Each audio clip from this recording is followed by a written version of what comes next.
Many of the folks who listen to this pod are running successful accounting firms and went through sort of the traditional journey from undergrad to maybe getting a certification to going to work for somebody else and then launching your own thing. But these days, with gig work, we often forget how many accountants are hustling on platforms like Upwork or Fiverr or whatever other clones there are of the same thing out there. Today, we are looking at a firm that operates on Upwork and wants to grow past that. And I think this is actually going to be increasingly common as we have a whole generation of people who are accustomed to doing some form of gig work, this giggery leading to grown like mature accounting firms that eventually grow off of those platforms. So today we are putting our coaching hats on. We're roasting a firm, sharing some wisdom, how to grow past Upwork. So come on in and let's talk about it.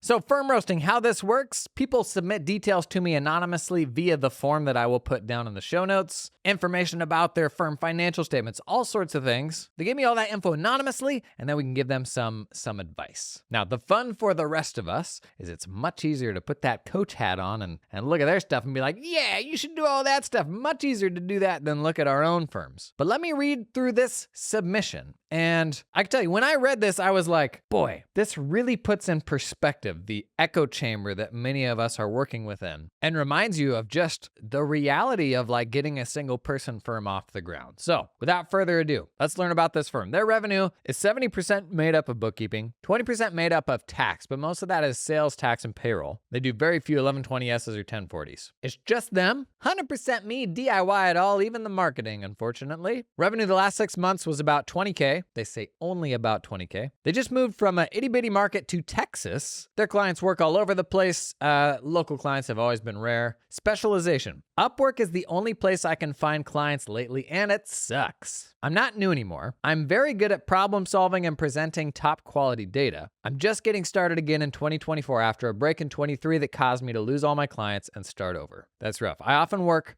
for CPAs and support app developers overseas. So this is an onshore US-based person, but they're running some support, I guess, for presumably accounting software developers overseas. Said I can manage 25 small monthly clients by myself. The annual cadence, I get busy during the winter holidays, pre-tax season. Everyone's in a rush to do taxes, but I mostly do the bookkeeping before a tax pro handoff. So busy around the winter holiday, presumably as they're doing the kind of year-end close. Pricing, it always works out to around $30 to $60 an hour. My rate is $45 currently, down from $50. I developed a good flat rate fee estimate calculator as well. You getting some perspective here? You high and mighty firms? Billing post-pay, monthly, or Upwork escrow in advance. Sales and marketing, I make myself available at all times. I meet everyone on Zoom first to see the balance sheet, transaction volume, reconciliation history, and tax history. 90% of work is on Upwork, but it's not as good as it once was. I've got links to their website here. It looks fine. It looks like everyone else's website.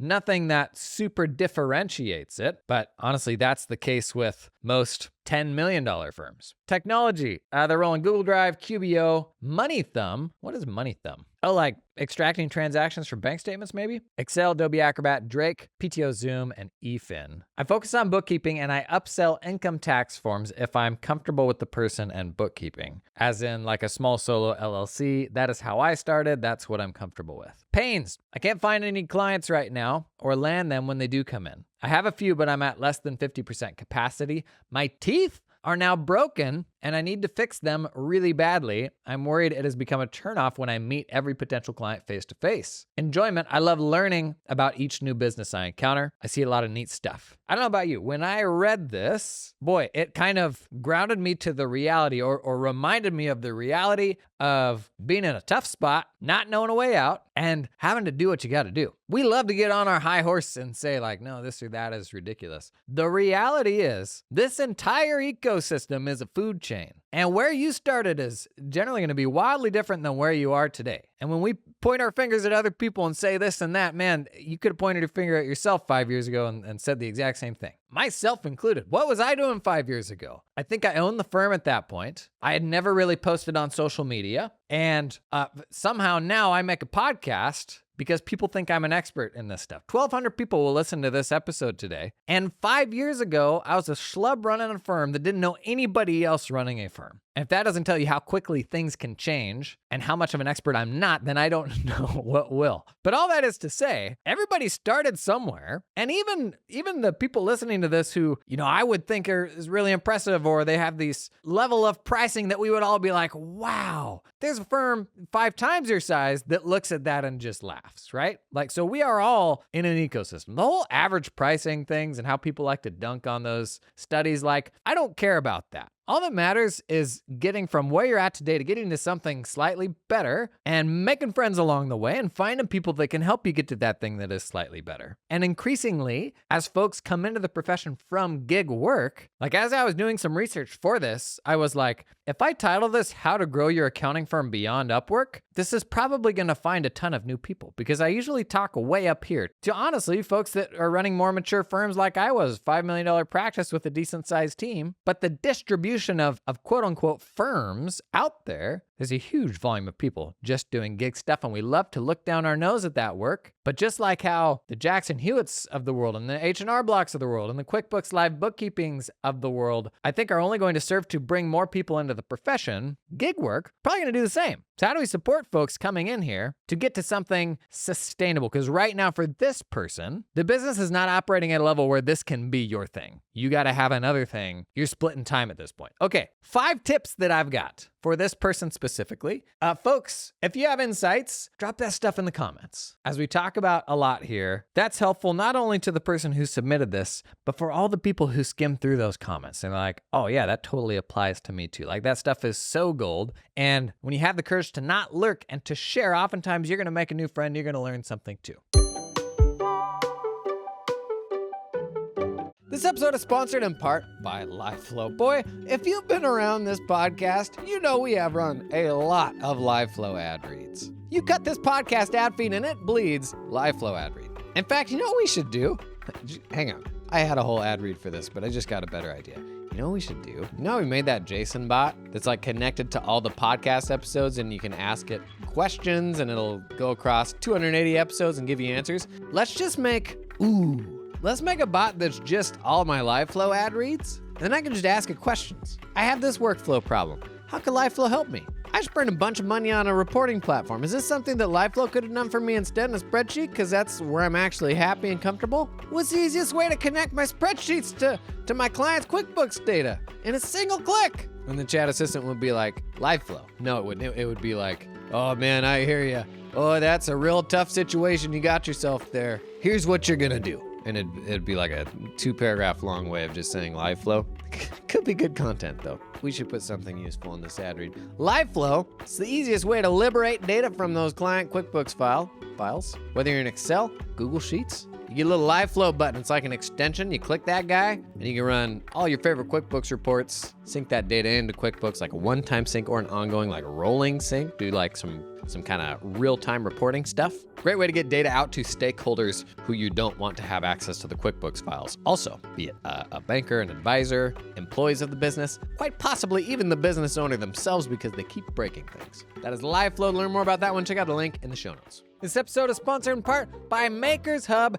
AI this, AI that. Listen to me. I'm the captain now. The biggest thing that is going to impact our accounting workflows over the next 12 months, and it's already impacting them now, in my opinion, is AI vision models. It is the ability of AI to look at something and understand it and pull stuff off of it. And it is already much better than anything OCR has ever done, even picking up messy handwriting. But when you combine AI vision models with large language models that can do a bit of reasoning and fill in the blanks and make a little decision, the combination of those two things means we can pull things off of documents and put them where they need to go in a much more automated way. And the company that is crushing this for accounts payable right now is Makers Hub. We've done a few demos of their tool on my main channel, kind of finally delivering on the promise of automated extraction for invoices. Like people have been telling us that this could be fully automated for a long time. Feels like we just got like a way bigger step closer. Gonna be particularly powerful for the hairy accounts payable workflows where we gotta pull a bunch of item detail off of some invoices. We did some wild examples in the last demo day video we did with Makers Hub,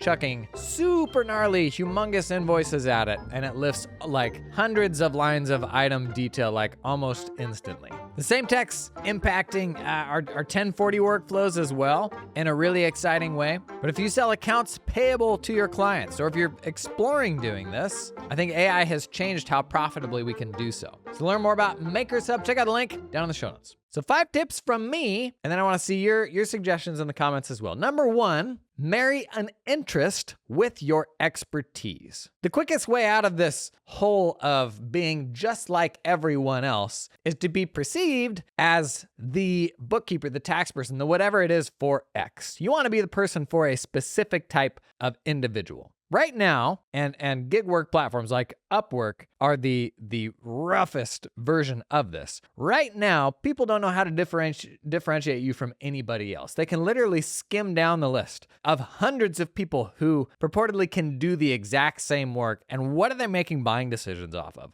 Like average review rating or something like this, which is all just a kind of a gamified thing of who can optimize for that the best. They're looking at that. They're looking at hourly rate. They might be looking at country because that's important for folks. But in a like platform like that, it is inherently homogenized where you're going to have a really hard time separating yourself from everybody else. As opposed to starting to build a network to be the person for, I don't know, online fitness coaches, like something very specific. And this is where taking something you already are interested in or taking something you maybe already have some expertise in can be a real hack to get you into that space. So I've shared before, after I graduated from college, I spent like 5 or 6 years doing rally racing, which was like a super fun thing. I did it while working in firms. And so I know a ton about that stuff, more than any normal person would. Something from my past that I was super passionate about, and I still love that stuff. I enjoy hanging out with those people. I enjoy talking about it. It is something that is ingrained in me that if framed the right way professionally, in my opinion, is a competitive advantage. Because when we're all going to spend decades presumably doing this stuff, much more important than like your natural skills or natural ability is how much time and effort goes into developing your skills. And because this isn't my second grader turning up at a track meet where it's just a bunch of kids and the fast kid's gonna win, like because being a grown-up professional is not that, it is about what are all the decisions and investments I've made that have gotten me to here, then when I have something I'm passionate about, where I will go home and I'll read about it at night just because I want to, because I love that thing. That is setting me up for success, where I'm going to be ahead of other advisors just because I have that passion. And that passion is a gift. That passion is a competitive advantage. So screw the folks that say don't make your hobby your job. I also agree there are things that may not sound like fun things that can become fun when you become an expert in them. 100% that's a thing. But if you don't know where to go, if you have no options, what's the thing you're going to do anyway? Like, what's the interest that you have? If you could spend all day talking with those people and it didn't feel like work, that is worth going after. So think about marrying an interest with your expertise to start becoming the person for X, for a specific type of entrepreneur who has a need for what you do. Second tip from me, build confidence. So much of this is about the confidence that we can come across with. This is something that for whatever reason, it comes easier to me, I think, than other folks. I can sound very convicted in what I'm saying, oftentimes to a degree that isn't helpful, because it'll actually, like in the scope of running my firm, I would come in and I'd be like, yeah, this. And they're like, well, I guess he's like 100% on that stuff and that's just how it's happening. And I'm like, no, I want feedback. I want you to like tell me what you think. But you just come in with so much enthusiasm that they don't think you want to know what they think, right? And it's a skill that helps with content production, probably. It was a skill that definitely helped with sales and with client relations. But it's something that can be learned, that can be developed. We're not at the second grade track meet where you are just going to turn up for the rest of your life with whatever you were born with. You got plenty of time to develop all the skills you need. Nikki Glaser, comedian. You may have seen her at that Tom Brady roast. Oh my gosh, so hilarious. I heard an interview from her the other day. She used to be so afraid of public speaking, and now she's an absolutely prolific comedian. In middle school, she would shake like so violently when she would have to get in front of people just in a classroom to speak that she couldn't do it. And they had to make accommodations for her in all of her classes to do different things, like give the speech outside of class just to the teacher, like turn the lights off in the class so she couldn't see them, or present with her back to the rest of the class. This is a person that is now a prolific stand-up comedian who was not born with the tools that anyone would have said would have aided her to do that job. She's now, I think, in her 40s or something like that. But I think our childhoods, and when we see that stuff, when we see the natural athletes and all these things where people are born with something, we see that, and it has too much of an impression on us to think that we aren't capable of like willing in the skill set that we actually want to have when we're playing a long game. Where my second grade daughter ends up by the time she's 60 will be a product of the decisions that she makes between second grade and turning 60, not the skills that she just, it just inherently comes naturally to her. So things that we can do to build this confidence, because confidence will aid us in absolutely everything that we do, especially when it comes to winning business. Write every single day. I write a minimum of 2 hours a day. And it's why I have so much to say. In the course of writing, you actually find that you have more to say than you do if you don't write. Writing helps to take a lot of kind of disparate, conflicting things that float around in your head and unify them into like something that forces those conflicts to kind of shake themselves out and resolve themselves. So it's a great way to sort of organize your thinking around all sorts of things. But if you're thinking about going into a domain that you love, carve out time every single morning to write about it. 4:25 every single morning. I've got a little black book and I'm handwriting in it for about 25 minutes. That's like a personal sort of journaling thing I do to just kind of, a lot of it's therapy. It's just kind of like processing all the things that are going on, whatever it is. And usually from that, I go straight into writing podcasts, writing videos, that sort of thing, social media. But the more you write, the more confidence you're going to have in where you're at and how you feel about these things. So that when that client comes up and you have that opportunity to have a discussion with them, you are going to sound like a train that is like headed down the tracks and you will not be stopped. That is what good clients want. An advisor who is going to take things by the rein and like have their back. Like they want you to run with this. The more this confidence you can develop, in my opinion, the more compelling and persuasive of a person you are. And unfortunately, as accountants, where we like to invest in more technical skills, oftentimes it's not the technical skills that will cause a client to come and buy from you. It's how you made them feel in the buying process. It's how confidently you can communicate what it is that you do. So doing things that will develop that skill of confidence, super valuable. Number 3, find a way to hang with others like you. We've had amazing little meetups spawned just from the comments in these podcasts of one person dropping a comment, other people hopping in, those people meeting. Maybe the biggest confidence hack I ever had, and it all happened due to COVID. COVID was what pushed me to go out and super engage online because we had all of this COVID legislation coming out so quickly, and you had a bunch of really smart people on tax Twitter sharing that stuff like almost by the hour as it was coming out. And I had a firm full of 40 people who were doing their best to keep up with stuff, and I was perpetually the most up-to-date person with all of the best information to like a superhuman level, where the team would literally say like, how do you just know all of this stuff? And I'm like, I'm not figuring it all out myself. I'm definitely contributing, but I've got this community on social media of a lot of really, really smart people, and everyone's like, Twitter, like, it's dumb. I'm like, no, these are like people that are every bit as capable as anyone in my practice, and they're all sharing really good information in near real time. And when I got plugged into that and started making some friendships and doing like mastermind groups and just kind of sharing what was working and what wasn't working with other firm owners, I came out of that with a profound sense of confidence in, I think I'm doing the right thing. And when we're dealing with clients all day who will like lob different things at us and make requests that oftentimes are unreasonable, it takes being grounded in, nope, this is what my business is. This is what I stand for. This is the right answer and this is the wrong answer. That confidence makes you a better business owner. And I don't know if we talk about this enough, also made all of this feel more sustainable because it was tremendously energizing to find those people I could talk with. Like without those people, this is like a very isolating thing. because nobody else has that depth of understanding of the struggle that you are going through. If you're hustling on Upwork right now and it's not working out for you, boy, imagine making 5 other friends who are struggling through the same thing right now and trying to take their accounting firm off platform. Having that little community of people you can talk with, absolutely gold. So how do you do that? You be visible. You don't lurk. You've taken step 1 here. You submitted stuff to a form for some random YouTuber. No idea if he's actually going to talk about my thing, but that's what you got to do every single day. Be visible. Talk about what you're doing. And those folks who are doing similar things will find you, and only serves to aid you in your journey.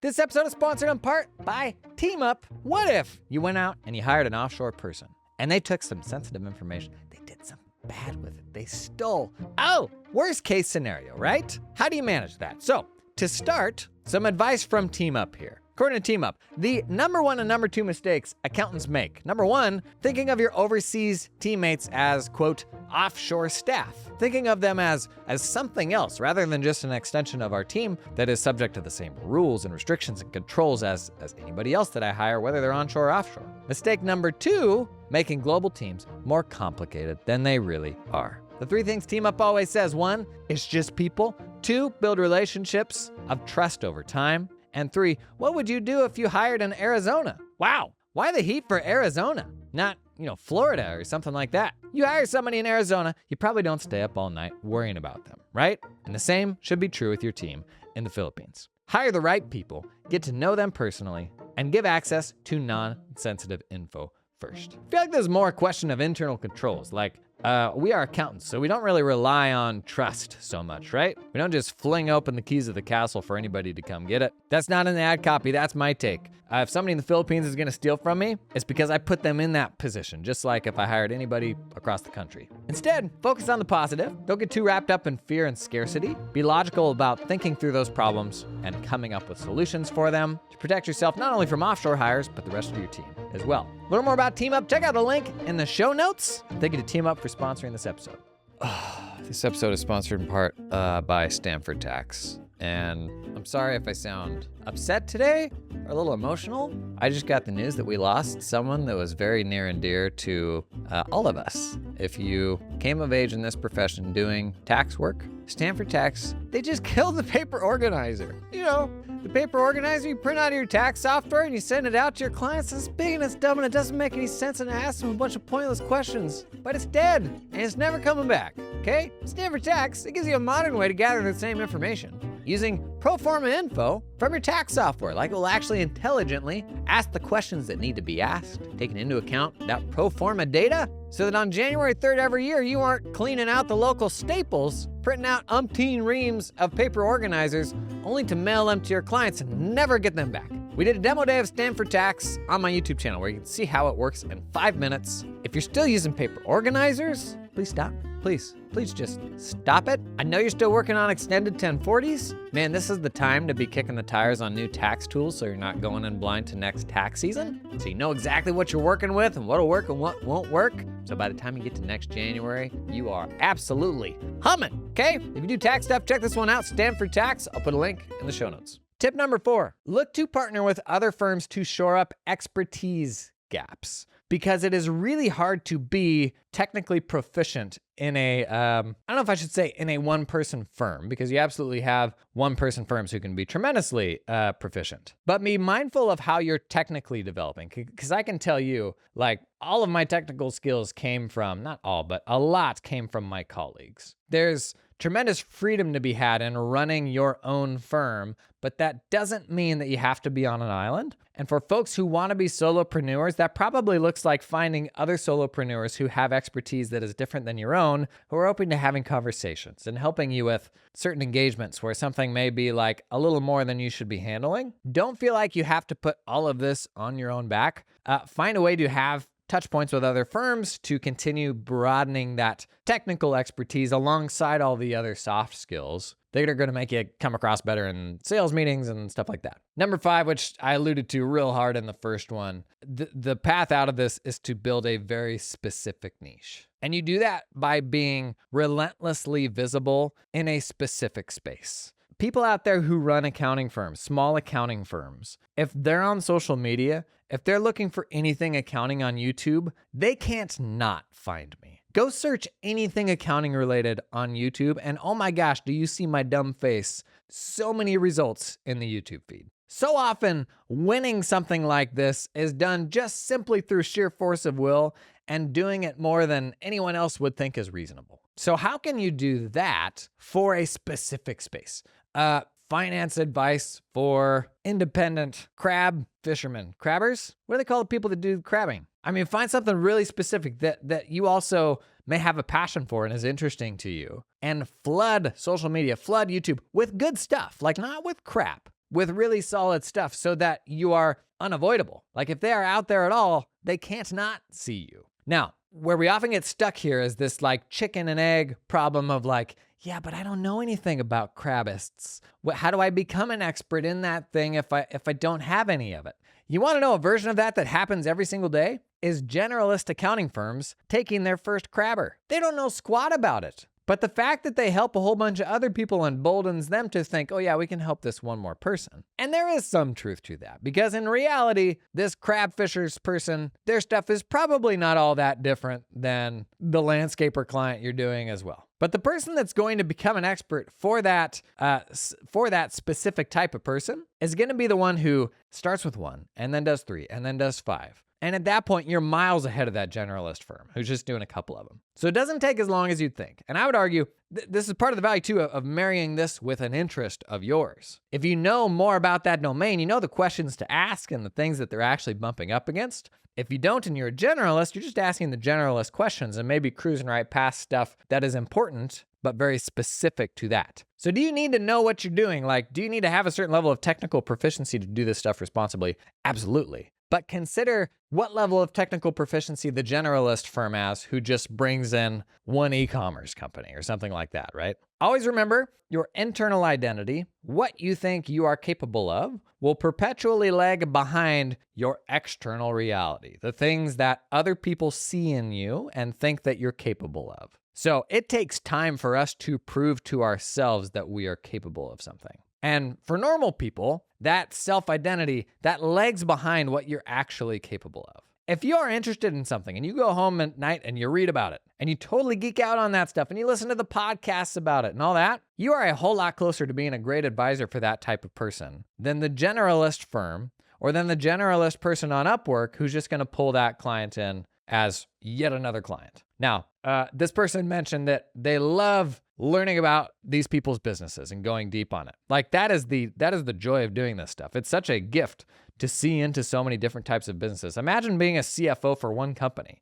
and turning up and just seeing into that one company every single day. That never sounded fun to me. Compared to a decade of working with all these different SMBs and getting to see so many different situations and meet all these interesting people, it is such a cool profession. Not for plunking in journal entries, but for the people that you meet along the way and the relationships that you build and how that makes you actually an incredible entrepreneur to spend all day in constant contact with other entrepreneurs. There's so few of these people in the world. You go to the grocery store, almost everybody there clocks in and clocks out for somebody else. But to have a job where you get to work with entrepreneurs all day long, that's super, super cool. But it comes with some very real trade-offs, especially when you're getting started. I would hazard a guess that there are just as many gig work accountants out there as there are accounting firms. That every one of those people basically is a one-person accounting firm, and a big percentage of them could evolve down the road to be many people accounting firms. Or they'll just keep doing the gig thing because that's what they enjoy.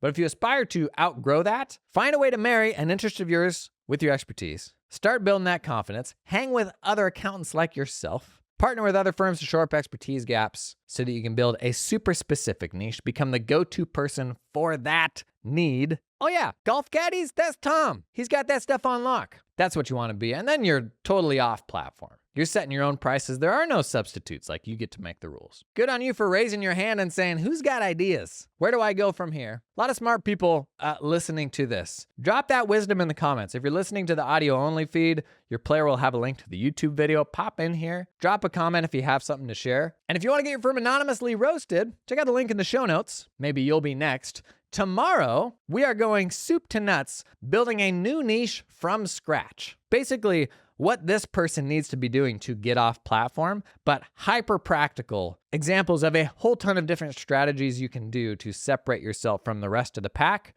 It's something that new firms ought to be doing, but just the same, mature firms need to be doing as well to get more specific, higher paying work. I'll see you there. Toodaloo.